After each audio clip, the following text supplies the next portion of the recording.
laawol kisal ko laawol peewal e ɓantal. Waaleykum assalam wa rahmatullahi wa barakatuhu. Cheikh Alhasan Sow, barakallahu fikum, jazakumullahu khayran ustaz. min toriki Allah subhanahu wa ta'ala ya Allah lan don wadan on dun do joddi modun din ko mizar mo hasanat yawma la yanfa'u malu wala banun illa man atallaha bi qalbin salim. ko wadana yimbe hediti ben fo ben be Allah manti fi mudun ko deftere makko o wi si be nani kongol fi makko no yewte be jette ko buri ko moƴƴude kongol ngol be gollitira haro wadare nge be yimbe be o kambani o wi wa iza tutla alayhim ayatuna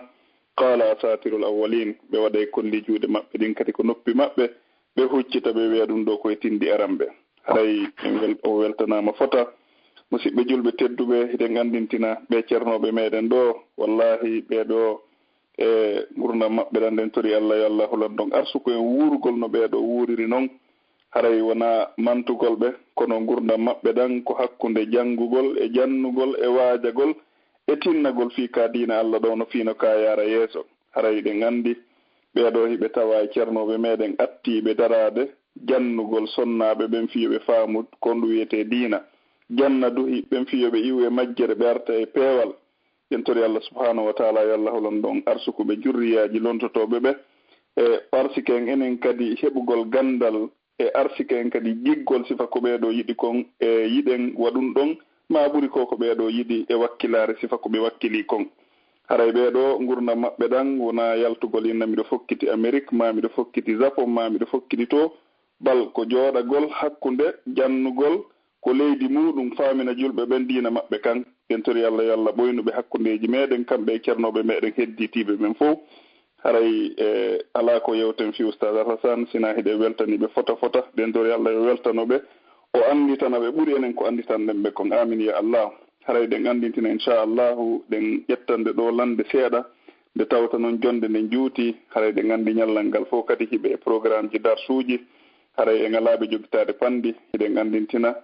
wonde kala faalaɓe natude ko lande no wawi wadde étoile 61 inchallahu haray en waway ƴettugol lande seeɗa ko yimɓe tatoma nayo haray ko hedditi kon haray jama on yaafoto inchallahu si jon juma on jaaɓi e jumaro kadi haray ceernoɓe meɗen goo kadi haray no woodi wallitatoɓe inchallah ɗe gandintina fayin fi information ji ɗin mamono faala humpitade buy fipi programme ji meɗen ni ko lawol kisal no wawi noddude ɗiɗo numéro ji 0032 492 80 19 65 ma 0032 497 11 91 haray inchallah ɗiɗo numéro ji ɗiɗi sen noddiɗi e wawa humpitade haray mbiɗa uttana attiɓe natude ɓen ɗo inchallah nam nene Fatmata Bobo Sall assalamu aleykum. Waaleykum salam wa rahmatullahi wa barakatuh. On hiire jam? On hiire jam ustade no heɗiti on ɗon. Assalamu aleykum ustade. Aleykum salam malato. Alhamdulillah yon e jam ɓe ngore fof no jam. Janngugol e jannugol e waajagol ngol. Alhamdulillah hande kadi o yettama bari machallah. Barakallahu fikum malato. Salama fota albarka nani batte ma kon yo Allah o waɗu men nanoɓe jaɓa gollitira haray on weltanama fota ɓe ngure nde fof no jam. Jam ɓe ngure fof no jam. Aɗon humpitoɗon siɓɓe amen ɓe telimile ɓen ɓe jang modi ko jarnugol on tun hande batte oɗo maako hirde nde labama fota haray on weltanama fota yalla weltano on no usage makiri ɗo ni haray ko hiwragol on haray ɗo ni landal ɓadaki tawade min salmini on fota meɗe ɓeyditorade du'a kadi Allah newinan men janngugol gol faama gollitira tigi hay Allahu ɓeydu wallugol en no jangguiren men torki on haray ko ɓeydu wakkilagol ɓeydo battagol karama koɓɓen janggon doguɗo karama koɓɓe waɗa dogui moƴƴere makko nden haray ɗoftoɗo moodi moɗon no wawi wonde bani adama o tooñede wuura e hoore tooñede ha ñande maayi no moƴƴane ɓuuri o tooñude ha ñande maayi o andi ɗum no woñande waani gabru fof yilti haɗa neɗɗo no anduno ko woni e tooñede muño o tortono Allah lakkormo ko tooñamo kono noon ɓay wela fi haray ko on tigui wakkilo ɓeɗo ko jarribora kon hande o toroto ɗum kadi Allah okkormo ko tooñamo heɓa ko tooñamo ronka hippude muññade kadi wonta bone ko ɗum waɗi aray ko toro Allah o jartiboromo ko hippata rondade aray men weltani on meɗen wasiyi on ɗoftagol e janngugol wakkilo e ne'angol en ɓiɓɓe ɓen neede l'islam e jogagol ɗelle moɗon ɗen si wona ko ɗe tagira ko janngugol e jantagol e du'agol e moƴƴintingol hakkunde haɓuɓe laaɓangol yimɓe reedu e ko nanirta e ɗum noon jasakumullahu khayran wa ahsanallahu ilaykunna fi ddarain miɗo hiwro ɗon so inchallah o nene Fatima on weltanama noon kadi inchallah haray ɓe ganda si tawi yette bari ɓen suudaki pandi haray ɗe landito kadi ɗe gandintina kala faalaɓe natude ko lande ɗo no wawi wadde étoile 61 ɗum woni star 61 e hoodere 6.1 haray Oustaz Alhassane ɗo yomi uɗitande ɓe hikkitiɓe ɗo haray musidɓe meɗen no landi ɗo landal ɓe wi haray ko honɗum woni ñaawore wono kamɓe ko juulirde ko ɓe juulata ɗon wo ɓe imamu ɓen wona yimɓe ɓe wiyata ɓen fof ɓe watta tahiyatul masjid wo yarli on tahiyatul masjid ko sunna mo akkada ka ko on tigi si waɗi e si waɗari fof no fota haray ko ɗum ɗo woni landal ɗengal ɓe landingal ɗo ɗen sunna wajiba ɗen an madabuji ɗaɗa mustalahu ano hanafiyankoɓe ɓen ɓey sunna wajiba komo hewta wajibi tigi tigi on tahiyatul masjid en witri en ko nanita ɗum ɗon kala ko accintinelaɗo golle ko ɓe jokkuno ko wona hutubugol ɓe hilnini ɓe ɗum ɗon no holli ko soobe noon ko haqiqa julɗo so naati ka juulirde o duwaka seytane soowinsigol mo ha o daro ɗon ko neɗi adna woymo tawi ɗon iwata ɗon sinande juula farilla on yalta ɗum ko sowa seytane noon ko wala noon kadi jooɗagol yaasi wowla ɗon ha leere nde yona fiita ruƴƴu ɗum no fof ko sowasoji sen sahaba en adodira no yi wona futuro no ɓe adondirayno tigi tigi on en yi waccoreji wonɗi ɗin e juulugol hakkunde futuro e geeƴe ko nandi ɓe bussi ka futuro salminaɓe wakkili yalde ka ɓaawa juulide ɗon waɗa ɗon alhaali hoye maɓɓe sama kala hoye haa ɓe faɗaɗe ayeje ɓurrato ayn wonde eɓe qur'ana aray ko torotore yimɓe ɓen ko ɓe wakkilo ko min mi faami kon ko sunna wajiba waɗugol e accugol fotata dey ko waɗugol ngol woni ko moƴƴigol ko angal waɗugol ngol ko ella on noon janɗira dey wamo acci farilla on kono noon ko ka ellaji tawa ara yo Allah hawrindiren e wakkilare ɗum ɗo woni faamaɓen inchallah ɓe ɓurta e laɓɓinande inchallah amin ya Allah eyyi joni haara de gannitina jama on ko yimɓe ɗiɗo wona ƴettede ɗo haray e yaafoɗen oustage nde tawta jonde nen juuti seeɗa haray ɓe makiteɓe ɗo ɗen Cheikh Mouhammad Bari assalamu aleykum. Waaleykum assalam wa rahmatullah. naala toon haray oustage no heɗitima kom alhamdulillah eyi wure no janto yette Allah haray oustage no heɗitima jarama deere no weltike onon kadi on jarama weltana Allah waɗu nani jaɓi allahumma amin ya rabbi rew on jarama noon kadi nani inchallah tawi ko landugol mi faala landade ɗon de eywa haray oustage no heɗiti on ɗo way landade saɗi makaneɓe saɗi tooli sen andi wowɗen se andaɓe yaafo ok seni aray minni kam wano so tawi woni woɓɓe no juuludude ɗo e groupe so tawi woni imamol no janngude e si aray no daggi ɓaawo ɓe ngadi ka jannga fatiha on kala ko janggete on fatiha on aray min tigi tigi ka faaman ɗo ha yiɗen e karam koɓe je meɗen jannduɓe ɓen komi faami kon fatiha on no fawi janngugol almami on no fawi janngugol siko gooto woni juulandere mum no fawi kadi janngugol ɓaawojo fatiha on ko waɗinela alah salah sallam maake hadise selluɗo wonɗo ko sahi muslim wotan pooɗondir e an mana hadise wotan pooɗondir e an alqur'ana si wona fatiha on ko ɗum waɗi karama koɓe gotode no jogii pehe siɗa janngude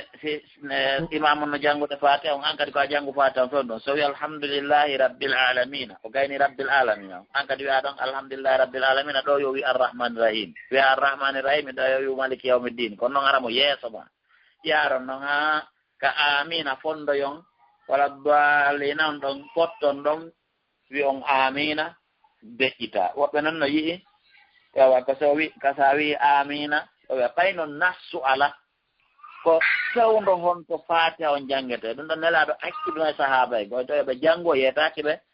ko fewndo ka o janngata fatiha konde o gayni fatiha konde neɓoye ndeymo janngatimore nden ko wadala telen don alhamdulillah ka waxte ho mi andana ella ko nammi ko mi faami ko ajan ngay fatiha ana wan Cheikh Salih ibn Usaymin kambe ma ka jangata do awli sifta ya baajo kadi ko jangata o ko fatiha wo bayne laado ma ki wotan poɗodiri an si wona fatiha ko ita waɗu do awli sifta tawaɗu fusona fatiha assalamu aleykum jarama barakallahu fikum nam haray ko ɓeɗo woni sakkitoɓe jettere ɗo inchallah si tawi joom juma on jaaɓi haray enge juma yontere hannde inchallah haray ɗe guttana ɓeɗo inchallah Cheikh Mouhammad Alpha Ba Italie assalamu aleykum. Waaleykum salam wa rahmatullah. Naala toon haray ustad en heɗiti on ɗon. Naam ustad Alassane Sow on salminama na laato. Alhamdulillah ɓeygore yidde Allah ɗum haray men ɗo fayda ko payi koye mum tugontiri gaɗa ga alhamdulillah men miɗo welti foti ko men nani on ɗo ko jarama wakkilagol janga jamma waajo ɗaɓɓa ɓuuɗi dagi inchallah nam haray min ko landal ngal ɗo fayda ko wasiye tum mi faala yani no woodi woɓɓe goo wonɓe wadde vidéo ji ka Facebook ga inna won affaire musique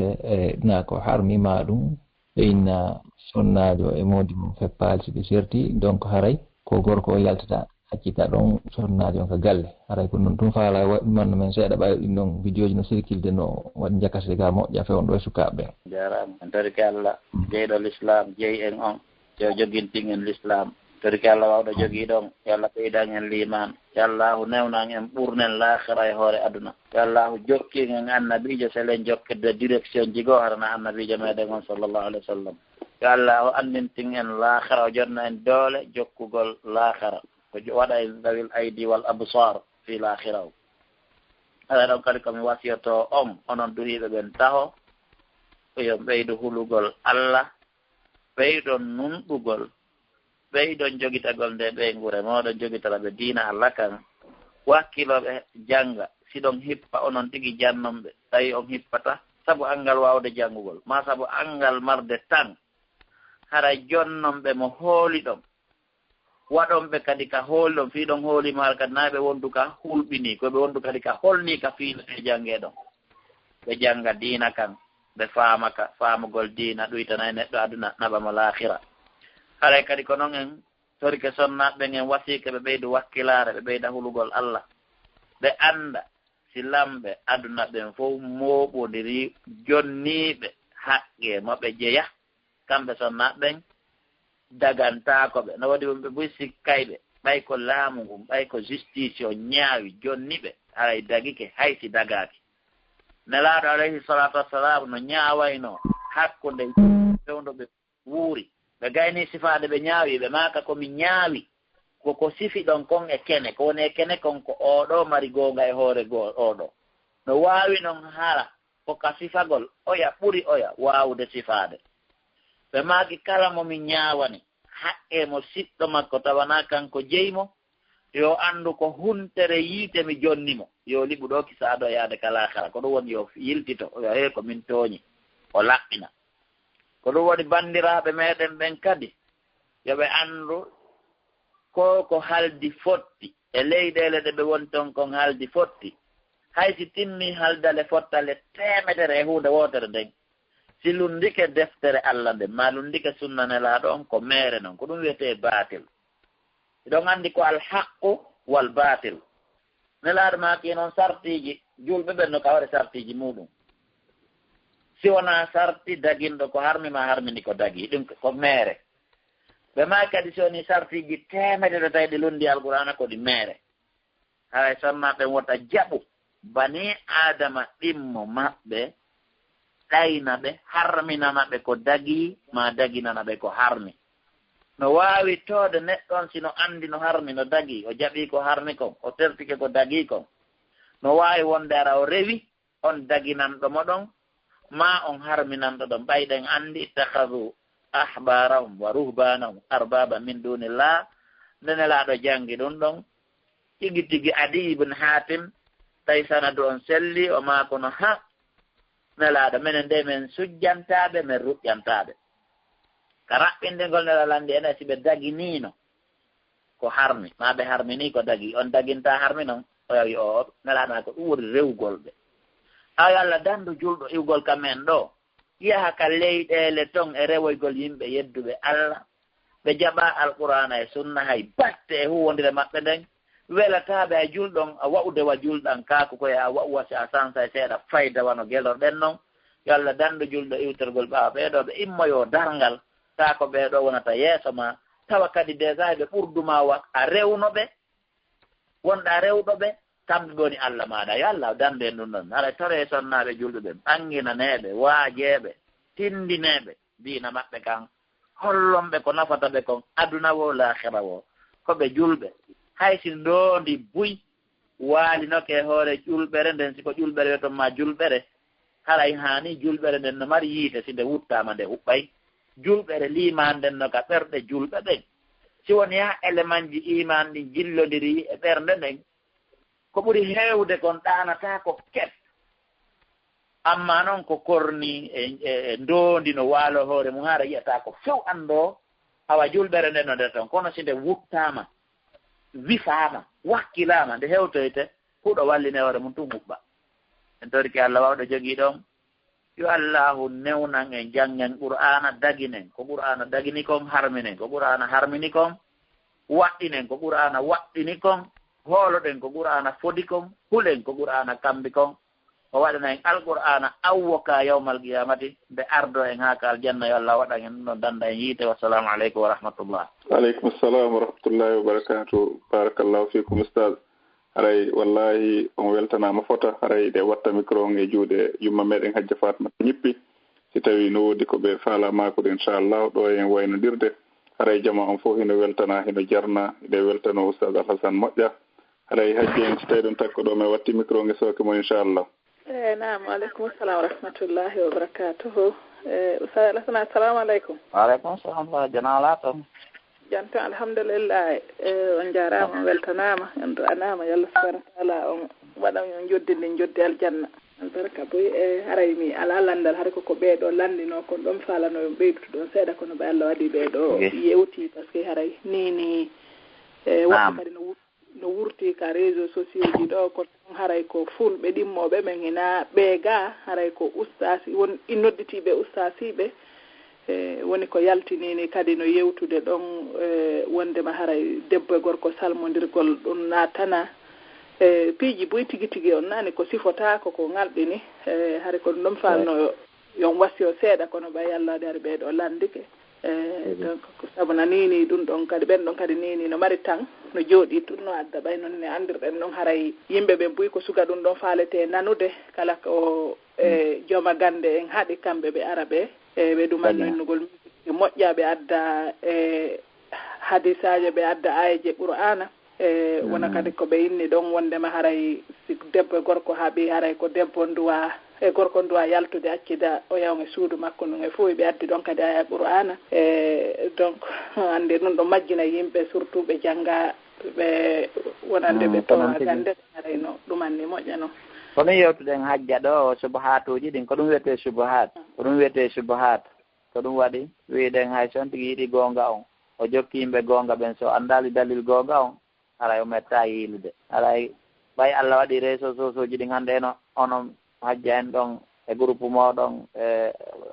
monsieur so bari en ɗon wiruɗen ɗo ni ɗon dari no yimɓe ɓen famira haray ɓe yite dadidade ko Allah eltata goɗɗo e won maccuɗo Allah ma waɗa korɗo Allah gollana diina Allah ka hettoɗen ɓeyde laɓɓinde wowlen goonga hara en hulaali hara en wowliraali no mettiri hara en wowlaali kadi monanagol wowlanteɓe ɓen kono hita en hul wowlugol goonga on wowliren goonga no wowlirte noon kono enen wota en won yimɓe añuɓe ni jaɓuɓe goonga ni ɓe jaɓa goonga nelaaɗo ko nelira ko yurmede mi waɗi misal moolanagal hakkunde makko e saliɓe ɓen wo hakkunde woppowo kulloye wonno koye fuutade ukko e yiite e jogiiɗo baapal ngal enen ko yen jogo baapal ngal ɓokken kulloye koye wota koye ukko ka yiite kulloye koye ɗon ko yimɓe saliɓe ɓen taɓe salo etoɗen wotaɓe salo yiyen ko ɓe yurmi kon yiyen ko ɗum aanini kon ko ɓen wannade wakkilo ɗen ɓen kadi noddaɓe subahatuji ɗen toro karamukoɓe ɓen e leydi ndin toon annduɓe dalilji selluɗi jooɗoɗe golle maɓɓe landooɓe ko ko ɓone firude koye defte honɗe ɓone ƴeɓɓe ɗum ɓay so tawi neɗɗo ko sunna ha e tafsir yimɓe sunna ɓen no woodi ko ada walli feede no gasa e tafsir uji sunna ɗin no waawi hara ko honno ibne jariri tabari en adi wadde tafsir uji ɗin tawa hoolaji ɗin hoolaaɗi ɗin ko wana noon Ismail ibn Kathir e sakkitiɓe ɓen ɗo no tawa e hoolaɗi ɗin Taysiru Karimur Rahman Tafsir Kalamil Mannan ibn Nasiru Saadi en ɗaɓɓita ko honto ɓe woni e basade ɓe fira par ce que hina nassuji ɗin woni probléme ko firoji ɗin wona nassuji ɗin woni probléme ko firoji ɗin firoji ɗin woni e bonnude piiji ɗin eto yiida e maɓɓe ɗaɓɓita eto haaɓe baso e firoji karamokoɓe hoolal si tawi tawama noon ɓe jaɓata few on say fi maɓɓe ɓangine no ɓe firita noon kadi ɓangine ɗum ko waajibi karamokoɓe raddu subuhat si tawi haaju noddoyi hay fi inde maɓɓe yo wowle par ce que na ɗum adorte ka sunna neɗɗo jokkuɗo sunna o tikkata o diwa sunna o weltata ko diwa sunna on ko won nder ton o welti o tikki o haari o weela o mari o ɓilli ko kala alhaali mo woni koyo heƴu nder ton haray ɓen sukaaɓe ɗon ete ha en torike Cheikh Bari en ɗon e ɗimmoɓe maɓɓe ɓen eɓe wallidir kamɓe ɓe tooloda yandi eɓe wallidir kamɓe ɓeeɗo ɓe tooloda ɓe maakoda yandi ha ɓe faamodira yandi ɓe ronki ɓe toro Allah yo Allah artirɓe e goonga si ronkama noon on sari rentine maɓɓe haray ko ɗum ɗo woni ko haadi ɗum ɗon ko golle ɓen ton réseau sociaux ji ɗin hannde ɗe nganndi no wallinireede piiji buyi ema on ɓeyda etade jogondirgol e hoore goonga on ka tawata ko faljere maa ko firo ɓoyliingo maa ko masalaji ɗi tawata no jaɓa lurral jaɓen enen kadi ko saha salay fu saalino en heƴuno e mum kon heƴen e muɗum torki Allah yo Allah fewnuɓe en torki Allah yo Allah fewnuɓe yo Allah faaminɓe ko selli yo Allah artirɓe ka laawol goongawol yo Allah jogintin en goonga on yo Allah dande fitana maɓɓe bone maɓɓe so tawi o fewnataaɓe yo Allah foolin diina makko kan ko kanko wawi jogii haray ko ɗum ɗon woni tigi tigi on ko wawete wi'ude on masala ɗon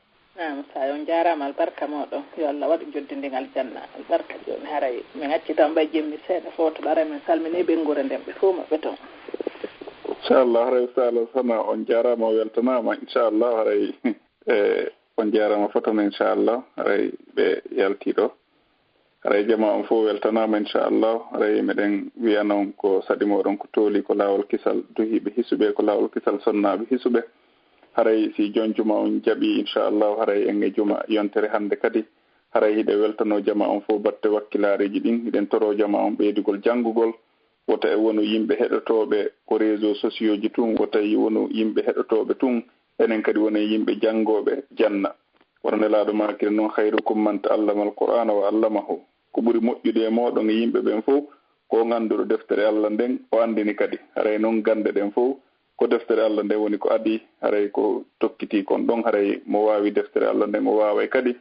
andinde ko heddi kon haray musidɓe julɓe tedduɓe battoɗen karmakoɓe janggen wota e wonu jentotoɓe tun haray ɗum ɗo wawata nafude en ko gurdam meɗen ɗo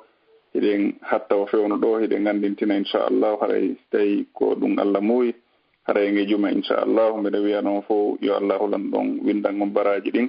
e yo Allah waɗan on seenaji moɗon ɗin fof hajju o waɗan on sentaji mon ɗin umra yo Allah hulan ɗo waɗu barki e ɓeygureji moɗon ɗin o sellina nawnuɓe meɗen ɓen fof o danda ɓe nawna ɓen wa salllahumma wa sallim wa barik ala nabiyina Muhammad wa akhiru da'wa alhamdulillah rabbil alamin wassalamu aleykum wa rahmatullahi wa barakatuhu. laawol kisal ko laawol peewal e ɓantal